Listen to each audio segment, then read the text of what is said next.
अस्सलाम वालेकुम नाज़रीन, आप देख रहे हैं प्रोग्राम गोया और मैं हूं अरसलान खालिद। आज के प्रोग्राम में मैं बात करना चाहूँगा नैब ऑर्डिनेंस के हवाले से। जो इस वक्त एक तरमीमी ऑर्डिनेंस जारी किया गया है, सदर पाकिस्तान ने उसकी मंजूरी दी है और उसके तहत बहुत सारी तब्दीलियाँ हैं जो की गई हैं। गो के बज़ाहिर एक बात नज़र आ रही है जिसमें जो ज़्यादा इंपॉर्टेंट बात है वो ये कि नए चेयरमैन नैब की तकर्री तक मौजूदा चेयरमैन नैब काम करेंगे। लेकिन इसके साथ साथ एक और भी मामला है, वो ये कि दोबारा से भी अपॉइंट हो सकेंगे। जो एक शिक थी पहले जिसके तहत तौसी नहीं दी जा सकती थी या रीअपॉइंटमेंट अपने टेन्योर के बाद नहीं हो सकती थी, अब वो भी उसकी भी पॉसिबिलिटी है। उसके साथ साथ चूँकि ये बड़ा वाज़ेह तौर पर हुकूमत का मौक़िफ़ आ रहा है कि वो अपोजिशन लीडर के साथ जो कि शहबाज शरीफ साहब हैं उनसे किसी नए चेयरमैन नैब के नाम के हवाले से मुशावरत नहीं करेंगे, वो अपोजिशन के साथ मुशावरत करने के लिए तैयार हैं। लेकिन अब सदर पाकिस्तान ये काम सर अंजाम देंगे, वो वज़ीर आज़म साहब से भी मुशावरत करेंगे और अपोजिशन लीडर से भी मुशावरत करेंगे। इस पर भी जो हुकूमती वज़रा का मौक़िफ़ आ रहा है वो ये कि सदर पाकिस्तान को भी ये कह देना चाहिए या माज़रत कर लेनी चाहिए कि वो अपोजिशन लीडर जो कि शहबाज शरीफ साहब हैं उनसे मुशावरत के लिए तैयार नहीं है। लेकिन अब कानून कुछ इस तरह से कह रहा है, जो इंटरप्रिटेशन अब तक हमारे सामने आ रही है। उसके साथ साथ बहुत सारे इदारे जिन पर इंक्वायरी नैब कर सकता था उनको नैब के दायरा कार से बाहर किया गया है और अब सिर्फ नैब जो पब्लिक ऑफिस होल्डर्स हैं उनके ख़िलाफ़ इंक्वायरी कर सकेगा। हुकूमती रहनुमाओं का ये मानना है कि नैब को उसके एक्चुअल तर्ज पर काम करने के लिए तमाम तर चीज़ें हमने की हैं और इससे नैब बेहतर अंदाज में काम कर सकेगा। लेकिन दूसरी जानिब अपोजिशन है जिसकी तरफ से बहुत तनकीद इस वक्त इस सारे मामले पर आ रही है। सभी पार्टीज़ अपना अपना मौक़िफ़ दे रही हैं और उनका ये कहना है कि ये अपनी करप्शन छुपाने के लिए नैब के सारे मामलात में तरमीम की गई है, चेयरमैन नैब की मुद्दत में तोसी की गई है। ये मौजूदा हुकूमत अपनी करप्शन छुपाना चाहती है, इसलिए ये सब कुछ किया गया। जहाँ तक नैब की बात है तो हमेशा से ही नैब मौजूद बहस रहा है, अब ज़्यादा है, लेकिन पिछली हुकूमत में भी इस पर बहुत बात होती रही। किसी ने इसको तब्दील करने की या उस तरह से इसको रीस्ट्रक्चर करने की कोई कोशिश नहीं की। हर किसी ने जो तरमीमी ऑर्डिनेंस जारी किए उनमें कहीं ना कहीं जो चीज़ जिस पॉलिटिकल पार्टी की गवर्नमेंट थी उसको सूट करती थी वही की गई है। अब मौजूदा हुकूमत भी वही कर रही है, अपोजिशन इस सारे मामले पर एतराज़ कर रही है और फिर इसका वो लाएअमल भी तैयार करने की बात कर रहे हैं। अब वक्त बताएगा कि क्या लाएअमल वो तैयार करते हैं और क्या सूरत हाल सामने आती है। मैं चाहूँगा जो इस वक्त सारा मामला है इस पर आज के प्रोग्राम में हम बात करें और इसके साथ साथ जो पेंडोरा पेपर्स हैं उनके हवाले से जो इमरान खान साहब का अज़्म है, गो के उनके अपने बहुत सारे लोगों के नाम हैं, उस पर खामोशी है, लेकिन वो सख्त तहकीकात की बात ज़रूर कर रहे हैं। मैं चाहूँगा उस पर भी आज के प्रोग्राम में हम बात करें। गेस्ट पार्टिसिपेंट्स का तारुफ कराता चलूँ। प्रोग्राम में हमें ज्वाइन कर रहे हैं कमर चीमा साहब, सीनियर तज्ज़ियाकार हैं, बहुत शुक्रिया आपके वक्त। ताहिर मलिक साहब हमारे साथ प्रोग्राम में मौजूद हैं, सीनियर सहाफ़ी और तज्ज़ियाकार हैं, और मुर्तज़ा सोलंकी साहब हमें प्रोग्राम में ज्वाइन कर रहे हैं। आप भी सीनियर सहाफ़ी और सीनियर तज्ज़ियाकार हैं। मैं ताहिर मलिक साहब से गुफ्तगू का आगाज़ करूँगा। मलिक साहब, कैसे देखते हैं इस वक्त आप जो ये पूरा का पूरा तरमीमी ऑर्डिनेंस है, कई इदारे बाहर कर दिए, हुकूमत की जो हुकूमती मंसूबे उनके हवाले से भी अब नैब प्रोबिन नहीं कर पाएगा, ये कुछ इसको बेहतर बनाया गया है या बिल्कुल ही उसका दायरा इख्तियार ख़त्म किया गया है, या सिर्फ एक मकसद था वो चेयरमैन नैब की तोसी था या उनकी रीअपॉइंटमेंट था, उसके लिए सब कुछ किया गया? देखिए, बज़ाहिर जो पॉलिटिकल सेटअप हमारा है वो एक पार्लिमानी निज़ाम है और पार्लिमानी निज़ाम की खूबसूरती होती है कि अपोजिशन हुकूमत असम्बली में जाएँ, वहाँ जाके लॉ मेकिंग करें। तो मैं तो समझो अगर आप एक रूह की बात करें, सोल की बात करें, जब आप ऑर्डिनेंस ले आए तो इसका मतलब है आप नॉन डेमोक्रेटिक रास्ते पे आ गए हैं। तो इस पर लंबी चौड़ी बहस नहीं। आप कोई भी डिसीजन देखें 3 साल में तो पाकिस्तान की पार्लियामेंट ना होने के बराबर है। अब जो ऑर्डिनेंस है वो समझ से बाहर है कि किसी भी मुल्क का जो पार्लिमान ने मुंतखब किया हुआ वज़ीर आज़म वो इस बात पे बड़ा पोजीशन ले कि मैं अपोजिशन से बात ही नहीं कर सकता, मैं क्योंकि वो चोर है, क्योंकि उस पर इल्ज़ाम है, मैं बात ही नहीं कर सकता। और वो प्राइम मिनिस्टर वो कह रहे हैं जिस पे अपने पे नैब का हेलीकॉप्टर के नाजायज़ इस्तेमाल का केस हुआ है। अगर आप इल्ज़ामात की बात करें तो उसके अपने कितने वज़रा हैं जिनका नाम अब भंडारा में अब आ गया है इसमें। फिर इसके अलावा पहले आप देखें जो इस हुकूमत पे इल्ज़ामात की हम बात अगर करें तो चीनी का भी इल्ज़ाम लगा स्कैंडल का, इन पे गंदम के स्कैंडल का इल्ज़ाम लगा, बड़ी पहले दवाइयों के स्कैंडल का इल्ज़ाम लगा। तो अगर आप इल्ज़ाम पे इस तरह खड़े होते हैं तो वो भी आपकी कोई पोजीशन नहीं है। तो जो चीज़ इस नैब के में जो बड़ी मज़ेदार आई है वो ये है कि आज पता लगा कि ये मामला तो सदर पाकिस्तान कर सकते हैं, which is against the law, which is against the spirit of constitution. जब ये लॉ बनाया गया था कि प्राइम मिनिस्टर करेगा, चले वो भी मान लेते हैं। उसमें जो बड़ा एक इंटेलिजेंटली आपने जो आपका दिल नज़र आ रहा है अंदर में, वो ये है कि 6 बंदे अपोजिशन के होंगे, 6 बंदे हुकूमत के होंगे, वो अपने नाम लाएंगे, वो अपने नाम लाएंगे। और अगर वो कहीं पे एग्री नहीं होंगे, ये सबसे मज़ेदार बात है, अगर वो एग्री नहीं करेंगे किसी नाम पे तो मौजूदा चेयरमैन ऑटोमेटिकली बच जाएगा।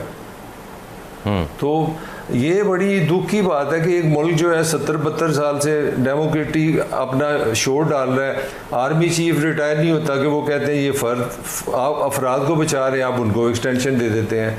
नैब का चेयरमैन अगर वो रिटायर हो रहा है तो मेरा ख्याल है हमें इदारों की तरफ जाना चाहिए, हमें सिस्टम की तरफ जाना चाहिए, ना कि अफराद की तरफ। तो मैं समझता हूँ जिस तरह आपने सवाल किया तो उसमें मैं आपसे एग्री करता हूँ कि सजना महफिल असा तेरे लिए सजाई है। ये सारा कुछ मेरे ख्याल है नैब के मौजूदा चेयरमैन को रखने के लिए किया गया है और जो कि डेमोक्रेसी की स्पिरिट के खिलाफ है।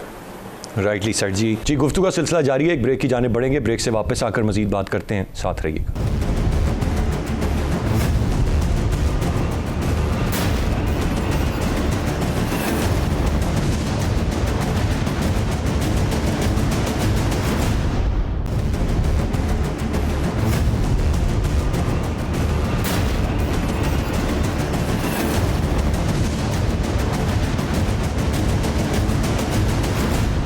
Welcome back. चीमा साहब, अब ये बात किस हद तक वजह या दुरुस्त है अगर वो कहें कि अपोजिशन लीडर शहबाज शरीफ साहब हैं और वो नैबज़दा हैं और उनसे हमने मुशावरत नहीं करनी। एक तो स्कूल ऑफ थॉट इस बात को बड़ा सपोर्ट भी कर रहा है कि जी बात तो बिल्कुल बजाय, ये क्या तरीक़ाकार है कि आप पे इतने केसेस हैं और फिर आप ही से मुशावरत हो और चेयरमैन नैब लगे। अदरवाइज़ दूसरी तरफ इस पर तनकीद भी है। आप क्या समझते हैं किस बात में ज़्यादा वज़न है? जी बहुत शुक्रिया अरसलान साहब। देखिए पहली बात तो ये है कि अगर वो नैबज़दा हैं तो वो आपकी अपोजिशन लीडर भी हैं, वो आपकी जो पार्लियामेंट है वहाँ पे बैठ के वो पाकिस्तान के अपोजिशन को रिप्रेजेंट कर रहे हैं। तो एट फर्स्ट प्लेस इसकी भी तो बात समझी जाए कि ठीक है उनके ऊपर केसेस हैं, उनकी फैमिली के ऊपर केसेस हैं, पुराने केसेस हैं और बहुत सारे बड़े जेन्युइन केसेस भी हैं, लेकिन देखना यह है कि अगर वो बंदा बैठा हुआ है और उसके पीछे लाखों लोगों की नुमाइंदगी है तो उनको क्यों ना वैल्यू दी जाए। एंड अबव ऑल जो अहम चीज़ है वो ये है कि ये तो कॉन्स्टिट्यूशन कहता है कि आपने कंसल्टेशन उनके साथ करनी है। तो जब कॉन्स्टिट्यूशन आपको अलाउ करता है तो आपकी पर्सनल विश क्या होती है? अगर हम अदारे की बात करते हैं, हम लॉ की बात करते हैं, हम ये कहते हैं कि जो निज़ाम है उसी के मुताबिक चलना है, तो फिर ये बीच में हम अपने आप को अपनी इंटरप्रिटेशन, ठीक है आप अपने पॉलिटिकल पर्पसेस के लिए ज़रूर करें, आपका अपोजिशन के साथ लड़ाई है, आप समझते हैं वो करप्ट है, आपने इसी बेस के ऊपर पावर में आए थे, लेकिन वो आपका पब्लिक नैरेटिव रहना चाहिए। लेकिन आप पब्लिक नैरेटिव को जब आप और उसको जब मिक्स करेंगे इस तरह के कॉन्स्टिट्यूशनल एंड लीगल अफेयर्स में, जहाँ पे आके आप उनको आउट मैनूवर करना चाहेंगे, तो बेसिकली तो आप मजाक उड़ा रहे हुए हैं मुल्क के कानून का। सो यहाँ पे आके हुकूमत जो है वो उसके अंदर फ्रस्ट्रेशन नज़र आ रही है कि हुकूमत समझती है कि हमें वो अचीवमेंट्स नहीं हो सकी अकाउंटेबिलिटी में जो वो चाहते थे। शहबाज शरीफ साहब भी बाहर हैं, हमजा भी बाहर हैं, नवाज शरीफ साहब बाहर चले गए, राना सनाउल्लाह भी छूट गए, एहसन इकबाल भी छूट गए, जरदारी साहब भी बाहर हैं, पीपल्स पार्टी में बस एक आधा लोग रह गए। तो इस वक्त अकाउंटेबिलिटी कहाँ हो रही है जो उनका मेन नारा था? सो फ्रस्ट्रेशन तो कुछ और है जिसको वो और दूसरा जिस तरह ताहिर मलिक साहब ने भी कहा कि ये सारे का सारा तो आप बेसिकली डेमोक्रेसी की स्पिरिट जो इंस्टीट्यूशन आपने खड़े करने थे, अनफॉर्चुनेटली अरसलान साहब 75 साल हो गए हैं, यहाँ पे हमारे लोगों की ये जो पावर की भूख है वो ही नहीं जा रही। हर बंदा जो पावर में आता है वो या तो जाना नहीं चाहता और जाना चाहता है और वो कंट्रोवर्शियल भी हो जाए तो वो खुद भी नहीं छोड़ना चाहता कि हाँ मैं कंट्रोवर्शियल हूँ, मेरी मुआशरे में क्या इज्जत रह गई है। देखें आपकी जो आप पावर में हैं, आपको अल्लाह ताला ने ताकत दी है, तो आपने क्या चीज़ लेगेसी क्या छोड़ के जा रहे हैं? अगर आप इस तरह की लेगेसी छोड़ देंगे कि जी आप 4 साल के लिए एक बंदे को 5 साल के लिए और अपॉइंट करने जा रहे हैं, तो देखें कि उनका ट्रैक रिकॉर्ड किस तरह है। नैब एक अच्छा अदारा है when it comes to accountability, लेकिन ये भी तो एक हकीकत है कि पाकिस्तान के अंदर अकाउंटेबिलिटी का सारा प्रोसेस पोलिटिसाइज हो चुका है, या पोलिटिसाइजेशन हो चुकी है फॉर वन रीजन और दी अदर रीजन। किसी की जजेस की वीडियो आ जाती है, किसी का कुछ हो जाता है, कहीं से किसी को कॉल आ जाती है। तो ये सारे का सारा जो निज़ाम है, अकाउंटेबिलिटी जरूर करें, लेकिन पॉलिटिकल पार्टीज की विल के साथ एक इस तरह का मैकेनिज्म हो जिसमें कोई ये ना कह सके कि हमारे साथ ज्यादती हो रही है। और ये और बनाया तो नहीं सब लोगों ने ये मैकेनिज्म है, अनफॉर्चुनेटली ये खुद ही इंस्टीट्यूशन बनाते हैं, खुद ही उस पर सवाल खड़ा कर देते हैं, और फिर अवाम जो है इन एलीट की और अशराफिया की लड़ाइयाँ देखने के लिए बस बैठी हुई है। पेट्रोल कहाँ चला जाए, महंगाई को क्या हुआ है, खाने को मार्केट में कुछ है या नहीं, डॉलर सारे अफगानी लेके जा रहे हैं, कीमत कहाँ पे चली गई है, और हम सारा दिन टीवी पे बैठ के ये चंद 100 अशराफिया के जो आपस के मामलात हैं, एक दूसरे को जो नीचा दिखाने की बातें हैं वो कर रहे हैं। करोड़ों लोगों के साथ क्या हो रहा है सही चीज़, तो ये तो बिल्कुल पॉइंट आपका आ गया। मैं सोलंकी साहब की जानिब बढ़ूंगा। सोलंकी साहब, अभी एक बात हुई और वो हम देखते हैं हुकूमती वज़रा कहते हैं कि, और फवाद चौधरी साहब दीगर हमारे जो वज़रा हैं काबिल एहतराम, वो बड़े वाज़ेह बयानात दे रहे होते हैं कि शहबाज शरीफ साहब पे इतने केसेस हैं, उन्हें तो होना ही नहीं चाहिए अपोजिशन लीडर, किसी और को अपनी पार्टी से बना दें अपोजिशन लीडर। बात बड़ी दुरुस्त है, ज़ाहिर बनता भी ऐसे ही है, पर फिर दूसरी तरफ जिनकी वकालत वो कर रहे हैं, फिर तो चेयरमैन नैब पे भी इल्ज़ाम लगा, उनको भी मुस्ताफ़ी हो जाना चाहिए था, उनको तो ये टेन्योर ही नहीं पूरा करना चाहिए था, आगे की तो सोचे ही ना। तो बुनियादी तौर पे सर जो जानना मैं चीज़ चाह रहा हूँ वो ये कि इस मुल्क में कहीं पर भी वो मामला नहीं है, अखलाकियात नहीं है कि किसी पर प्रेशर हो, दबाव हो, इल्ज़ाम लगे, कोई अपना ओहदा नहीं छोड़ता, चाहे वो अपोजिशन लीडर हैं, चाहे लीडर ऑफ द हाउस हैं, चाहे चेयरमैन नैब हैं, चाहे कोई और है। तो ये तो फिर हम सब एक ही जैसे हैं सर। अरसलान, बात यह है कि ये जो इनकी फुर्तियाँ हैं और ये जो बयानात हैं, ये बुनियादी तौर पर जो अनोखे लाडले हैं, ये उनके बयानात हैं और उनको खेलने के लिए चांद चाहिए। अब अगर मुझे फवाद चौधरी की शक्ल पसंद नहीं हो तो मैं कहूँ कि जी इनको नहीं होना चाहिए वज़ीर इत्तलात। ये मेरा काम नहीं है वज़ीर इत्तलात को मुकर्रर करना। अगर शहबाज शरीफ को इमरान खान की शक्ल पसंद ना आए तो वो कहे कि जी क्योंकि मुझे इनकी शक्ल पसंद नहीं है तो मैं इनके साथ मुशावरत नहीं करूँगा।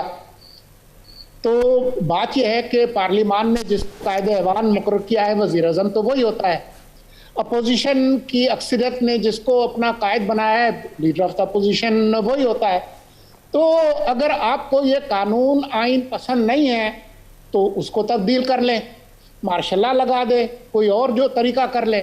लेकिन ये जो बात है कि जी मुझे वो पसंद नहीं है तो मैं उनसे मुज़ाकरात नहीं करूँगा, और फिर जो आ जाए इस पे जो ऑर्डिनेंस आया है, कोई भी जो पीस ऑफ लेजिस्लेशन है या जो कानून है वो पर्सन जी सोलंकी साहब मुखालफत में नहीं होता। ये तो एक बनाया ही ऐसा कानून है, इन्होंने एक ऐसा कानून उन्होंने बनाया है जो पर्सन स्पेसिफिक है। इसके हर सफ़े पे लिखा है कि ये जावेद इकबाल 75 साल जावेद इकबाल को मुस्तकिल रखने के लिए बनाया गया है। हर जगह ये बात सामने आती है। दूसरा, क्योंकि इमरान खान को शहबाज शरीफ की पसंद नहीं है, इसलिए उन्होंने कानून बनाया है कि नहीं, वज़ीर आज़म मुशावरत नहीं करेंगे, सदर मुशावरत करेंगे, जो कि पार्लिमानी निज़ाम में होता भी नहीं। तो ये उस हिसाब से भी पर्सन स्पेसिफिक है। और जो तीसरी बात है वो ये है कि असल जो तरमीम है एहतसाब के इदारे की, वो तो यही हो सकता है जो कि मिसाक जमहूरियत में था कि इसको आप दफन करें, एक नया इदारा बनाएं जिसकी जद से कोई ताकतवर लोग बाहर ना हो। तो जजेस भी का भी एहतसाब हो, जनरल्स का भी हो, सियासतदानों का भी हो, पब्लिक ऑफिस होल्डर और ताकतवर जो इदारे हैं उन सब का हो, तब तो हम कहें कि जी वो कोई एहतसाब है। बाकी ये तो एक आईनी इदारा भी नहीं है, ये परवेज़ मुशर्रफ ने बनाया था ऑर्डिनेंस के ज़रिए और एक पार्लिमान के एक्ट के तौर पर चल रहा है, लिहाजा ये आईनी इदारा भी उस तरीके से नहीं है। बाकी इसके अंदर और 50,000 खराबियाँ इन्होंने नई डाली हैं। जज ऐसे रिटायर्ड लोगों को लगा लेंगे, इसका मतलब है कि उनको रिश्वत दे के या उनको अपनी पसंद का बना के अपने पसंदीदा जज लगाएंगे। आपने कहा कि जी हम ज़मानत जो है वो उसके बराबर कर देंगे जो इल्ज़ाम हो, यानी 100 अरब का इल्ज़ाम लगा दे तो आप फिर 100 अरब रुपए की ज़मानत ढूंढते फिरे। तो इसके अंदर और बहुत सारी खामियां हैं, लेकिन बुनियादी तौर पर ये एक पर्सन स्पेसिफिक ऑर्डिनेंस है और अदालतों को उसको उठा राइटली सेंट। बिल्कुल सही सोलंकी साहब, पॉइंट आपका आ गया। एक ब्रेक की जाने मुझे बढ़ना है, ब्रेक से वापस आकर मजीद बात करते हैं, साथ रहिएगा।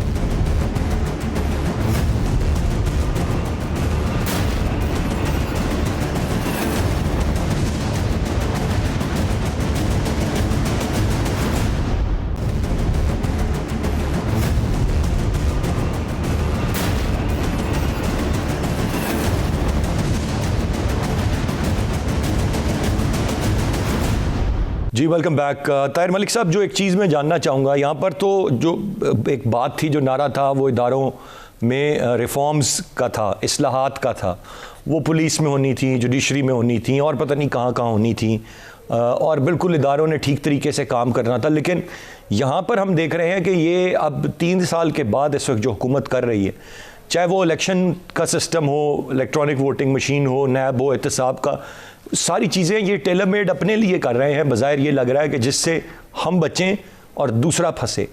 ये किस हद तक ये जो हिकमत अमली है इनकी, या सोच है कह लीजिए, ये कामयाब हो पाएगी? ये डिफीटेड है। देखें, इमरान जब क्रिकेट में आया तो इमरान ने बहुत बड़ी, जो पाकिस्तान क्रिकेट को एक नई चीज़ दी कि मैच आपने जीतने के लिए खेलना, आपने डर इसलिए नहीं बराबर करना कि आप डर रहे हैं। तो मैं समझता हूँ इमरान ने अपनी फ़िलासफ़ी को यहाँ पे रिवर्स किया है। देखें, जो चीज़ पूरी दुनिया में इस वक्त नुमाया हो गई है वो ये हो गई है कि कोई भी पॉलिटिकल जो निज़ाम है वो ज़रूरी है कि वो इकॉनमी ठीक करे, आपके हकूक़ दे, अमनो मान दे, मगर उससे भी ज़्यादा एक चीज़ होती है आपकी साइकोलॉजिकल सेहत, आपको कोई होप दे, आपको कोई डायरेक्शन दे।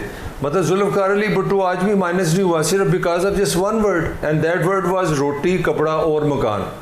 उसने एक आम आदमी को समझाया कि यार you belongs to Pakistan, this is your country, you are the tax payer, you are the ruler of Pakistan, ताकत का सरचश्मा वाम है।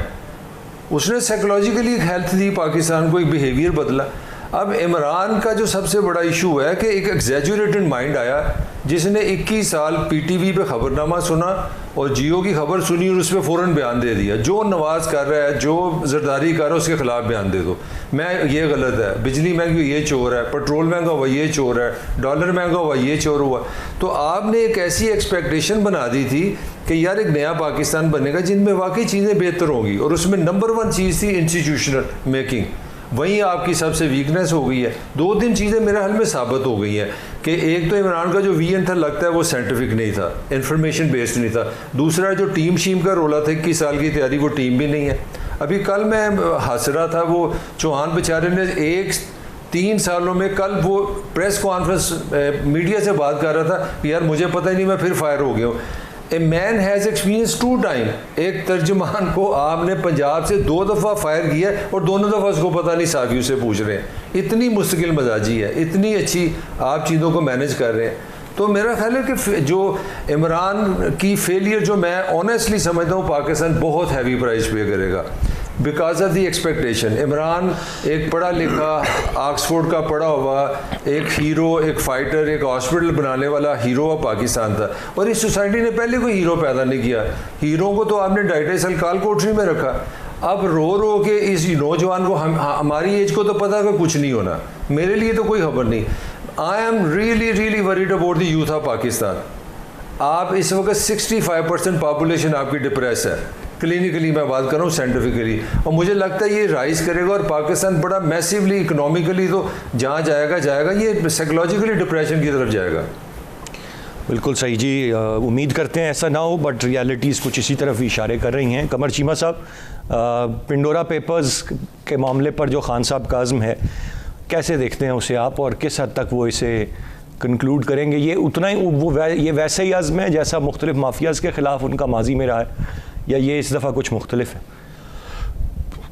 देखिए, पंडोरा पेपर्स पे तो वही होगा जो पाकिस्तान के स्टेट टीवी ने कहा है। उन्होंने सिर्फ ऑपोजिशन के लोगों के नाम लिए हैं और जो हुकूमती लोग थे जिनके पंडोरा पेपर्स में नाम आया उनके नाम ही नहीं लिए। तो जब हालात इस तरह के हों, और देखिए पनामा पेपर्स में क्या हुआ था, वो जो कुछ हुआ नवाज शरीफ के अगेंस्ट ही हुआ, वो सारा पॉलिटिकली मोटिवेटेड था। एक पॉइंट मिल गया। जो असल चीज थी अकाउंटेबिलिटी करना, असल चीज थी कि जो फाइनेंशियल इरेगुलरिटीज हैं ये इस्टेब्लिश किया जाए कि ये जो ऑफशोर अकाउंट्स हैं, कंपनीज बनी हुई हैं, ये पैसा कैसे बाहर जाता है और कैसे इस चीज को। अब इमरान खान साहब ने भी यही कह दिया कि जी वो $1 ट्रिलियन सारा पार्क है, हर जा रहा बाहर, वहां से वापस लेके आए, लेकिन मैकेनिज्म कोई नहीं है। अगर इमरान खान साहब वाकई इसमें अच्छे होते, इंस्टीट्यूशनल रिफॉर्म करने, इशरत हुसैन साहब तो उनको छोड़ कर चले गए हैं। हमें तो ये नहीं पता लगा पिछले 3 साल में ब्रोक्रेसी क्या करना है या क्या अकाउंटेबिलिटी के मैकेनिज्म है। जो आपके पास अकाउंटेबिलिटी का मैकेनिज्म है वो फ्लॉड है, उस पर पॉलिटिकल कंसेंसस कोई नहीं है। ब्रोक्रेसी वैसे काम नहीं करना चाहती, वो डरती है हमें नैब को कॉल आ जाएगी, लेटर आ जाएगा। तो जो पनामा पेपर्स में हुआ था वही इस पेंडोरा पेपर्स में ही होगा, क्योंकि पॉलिटिकल विल नहीं है। ये सारे लोग, अरसलान साहब, ये जितनी भी पावरफुल एलीट है, वो किसी मुल्क की भी हो, सिर्फ पाकिस्तान की नहीं, उनके इंटरेस्ट इतने ज्यादा कनेक्टेड हैं, और वो जिसे हम बोलते हैं ना कॉम्प्लेक्स इंटरडिपेंडेंस है। ये बिल्कुल जिस तरह वो मकड़ी का जाला बुना होता है ना, वो किस तरह आप उसको जुदा नहीं कर सकते, ये सब लोग इसी तरह कनेक्टेड है एक दूसरे के साथ। अगर आप किसी एक को करेंगे तो दूसरा आ जाएगा, क्योंकि इन सब के ओवरऑल जो टॉप पे बैठे हुए हैं ये सब एक ही लोग हैं। सो हमें तो देखना यह है कि जो आम आवाम की बात जानी थी, वो जो 65% यूथ की बात किसने करनी थी। इमरान खान साहब वो एक नारा थे जो पिट गए। बाकी सियासी जमातें वही हैं जो अपनी फैमिली एंटरप्राइजेज हैं, उन्होंने घर में डेमोक्रेसी रखी है, वो कहते हैं जो हम कहते हैं वो जमहूरियत है। इमरान खान साहब भी इदारे ना बनाए, उलमा जो थे वो और तरफ चल पड़े। सो मुल्क की वो जो पॉलिटिकल डायरेक्शन फिट होनी थी फॉर अकाउंटेबिलिटी, वो कहीं नजर नहीं आ रही। हाँ, ये जरूर मौजूद है, एक दूसरे को गालियां नहीं, शॉर्ट टर्म 24 घंटे की बात होती है कि तुम गंदे, वो कहता है तुम गंदे, टीवी उसको कवर कर देता है और आवाम जो है वो देखती रहती है। एंड देन वो शाम को सोते हैं, उनको पता चलता है सुबह खाना कहाँ से लेके आना है, कोई हमें पता नहीं है, महंगाई इस तरह हो गई है, बैंकों से लोन नहीं मिलते क्योंकि यंग लोगों को उस तरह पैसा नहीं मिल रहा कि वो कारोबार नहीं कर सकते, एंटरप्रेन्योरशिप उस तरह नहीं है, यूनिवर्सिटीज के ग्रेजुएट भी जिस तरह मारे मारे फिर रहे हैं वो हमें समझ है। सो ये जो एक होप हमें चाहिए थी वो नहीं है। हाँ, अगर कुछ एक चीज में डिलीवर, हमें अकाउंटेबिलिटी में डिलीवर करके बता देते तो हम कहते कि हाँ जी ये वाकई ही आए थे एहतसाब के नाम पे, लेकिन यहाँ पे तो अपनी पर्सनल जो ग्रजेस हैं उसको सामने रख के सारा निजाम जो है उसको सेटल किया जा रहा है। हालात पेंडोरा पेपर्स वाले भी वही होंगे जो पनामा पेपर्स में हुआ। शुक्र है कि इसमें अगर कोई बड़ा लीडर होता, कोई बड़े ही किसी का नाम आ जाता तो इसकी पॉलिटिकल सिग्निफिकेंस हो जाती है, अभी वो भी कोई नहीं है जी। मुर्तज़ा सोलंकी साहब सारे एक बात पे कन्विंस्ड हैं कि खान साहब खुद करप्ट नहीं हैं, वो अपराइट हैं। क्या हमारा वज़ीर आज़म साहब जो हमारे हैं वो भी कॉम्प्रोमाइज़ हो जाते हैं कि यार अच्छा मेरे लोगों के नाम आ गए, ये तो मेरे करीबी साथी थे, अब चुप कर जाते हैं, या नहीं ऐसी बात नहीं है, ये तासुर गलत दिया जाता है उनके बारे में? देखें, जो एक चीज़ तो साबित हो गई है ना कि वज़ीर आज़म के दाएं बाएं ऊपर नीचे जितने लोग हैं उन सब के नाम आए हैं मुख्तलिफ स्कैंडल्स में। वो चाहे आटे का हो, चीनी का हो, दवाइयों का हो, LNG का हो, पेट्रोल का हो, इन पे इनके जमात के वज़रा के मुशीरों के सब के नाम आए हैं। लेकिन खान साहब के अपने नाम आए हैं हेलीकॉप्टर केस में, उनका अपना नाम आया फॉरेन फंडिंग केस में। ये तो इनकी तो किसी चीज़ की कोई तहकीकात हुई नहीं है। पेंडोरा पे जो पनामा का जो फ़ायदा उठाया गया है वो यही है कि अब जिन लोगों के नाम आ रहे हैं उन्होंने वो अपनी जो कानून का जो मुंह है वो बंद भर लिया होगा। वो जो रेलेवेंट इदारे हैं FBR, ACCP, फला वहाँ उन्होंने कोई ना कोई कागज़ का पेट भर दिया होगा। तो अक्सर जो लोग हैं उनके ख़िलाफ़ तो कानूनी तौर पर भी बहुत कम होना हो सकेगा। लेकिन बात यह है कि पिछली दफ़ा आपने क्या किया था? पिछली दफ़ा तो आपने ये कहा था कि जिस पे ये इल्ज़ाम है वो सब लोग इस्तीफ़ा दे दें, उनके तहत तहकीकात नहीं हो सकती। अब मुझे बताएं कि क्या FBR अपना बास जो है शौकत तरीन, उसके ख़िलाफ़ कोई तहकीकात कर सकता है? तो बाकी जो लोगों के जो नाम आए हैं उनके ख़िलाफ़ कोई हो सकती है। और पिछली दफ़ा तो आपने एक JIT बनवाई थी, उसका जिक्र नहीं हो रहा। अब आप कहते हैं कि हम सेल बनाएंगे, उसमें आपने सुप्रीम कोर्ट के तहत कार्रवाई करवाई थी, मॉनिटरिंग जजेस बिठवाए थे, तो वो अब कहाँ है? वो मयार जो कि आपने अपने मुखालफों के लिए रखा था वो अब आपको पसंद नहीं है। तो ये एक ढकोसला है और मेरे ख्याल में पाकिस्तान के अवाम उसको अच्छी तरह से समझते हैं। एक ढकोसला है, पाकिस्तान की आवाम इसको अच्छी तरह से समझते हैं। बहुत बहुत शुक्रिया अदा करना चाहूँगा मैं तीनों मौजूद मेहमानों का। नाज़रीन, गुफ्तगू आपने सुनी। As a matter of fact इस वक्त जो बहुत सारी चीज़ें हो रही हैं उनमें हम बिला वजह तो शक नहीं कर सकते हुकूमत की इंटेंट पे, लेकिन सिर्फ सोलो फ्लाइट लेना, सबको ऑन बोर्ड ना लेना, मुशावरत से चीज़ों का ना होना, ये बहुत सारे सवालात पैदा करता है और यही इंडिकेट करता है कि शायद मुस्तकबिल में मामलात खासे ख़राबी की तरफ जा सकते हैं और एक इंतशार की सी कैफियत पैदा हो सकती है। ये तमाम तर चीज़ें अगर ये हुकूमत इसलिए कर रही है कि इसका फ़ायदा इस मौजूदा हुकूमत को होगा, चाहे ये कल को हुकूमत में दोबारा आते हैं या नहीं आते, तो ये बड़ा एक जालिम सारा मामला होता है। और अंग्रेज़ी में जैसे कहते हैं what goes around comes around, तो जो आज हो रहा है इसने कल दोबारा किसी और शक्ल में होना है। मेरे ख्याल से यही मेरा पैगाम होगा आज के दिन के लिए। अरसलान खालिद को इजाज़त दीजिए। अल्लाह ने के पान।